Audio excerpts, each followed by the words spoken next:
Is this some great gift to him? What could you possibly give him? No, your sins affect only people like yourself, and your good deeds also affect only humans. People cry out when they are oppressed. They groan beneath the power of the mighty. Yet they don't ask, where is God, my Creator, the one who gives songs in the night? Where is the one who makes us smarter than the animals and wiser than the birds of the sky? And when they cry out, God does not answer because of their pride. But it is wrong to say God doesn't listen, to say the Almighty isn't concerned. You say you can't see him, but he will bring justice if you will only wait. You say he does not respond to sinners with anger and is not greatly concerned about wickedness, but you are talking nonsense, Job. You have spoken like a fool. Chapter 36. Elihu continued speaking. Let me go on, and I will show you the truth. For I have not finished defending God. I will present profound arguments for the righteousness of my Creator. I am telling you nothing but the truth, for I am a man of great knowledge. God is mighty, but he does not despise anyone. He is mighty in both power and understanding.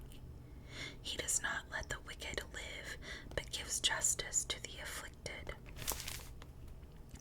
He never takes his eyes off the innocent, but he sets them on thrones with kings and exalts them forever.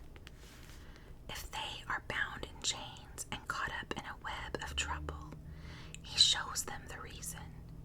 He shows them their sins of pride. He gets their attention and commands that they turn from evil. If they listen and obey God, they will be blessed with prosperity throughout their lives. All their years will be pleasant. But if they refuse to listen to him, they will cross over the river of death, dying from lack of understanding. For the godless are full of resentment. Even when he punishes them, they refuse to cry out to him for help. They die when they are young, after wasting their lives in immoral living. But by means of their suffering, he rescues those who suffer, for he gets their attention through adversity. God is leading you away from danger, Job, to a place free from distress. He is setting your table with the best food, but you are obsessed with whether the godless will be judged. Don't worry, judgment and justice will be upheld.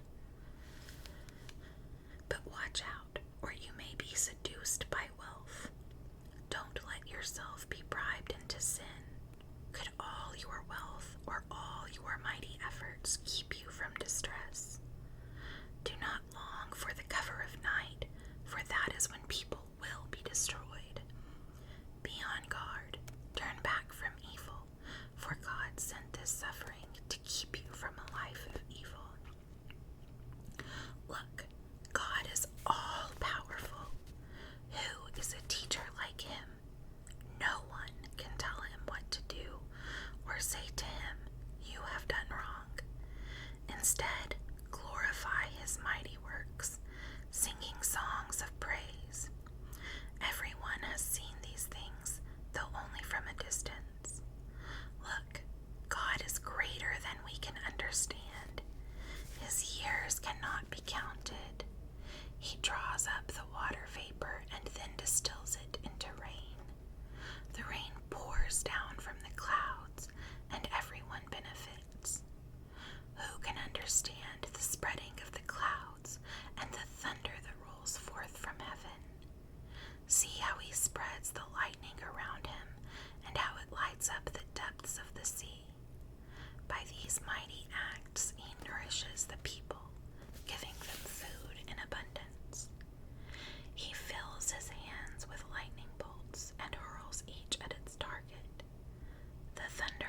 announces his presence.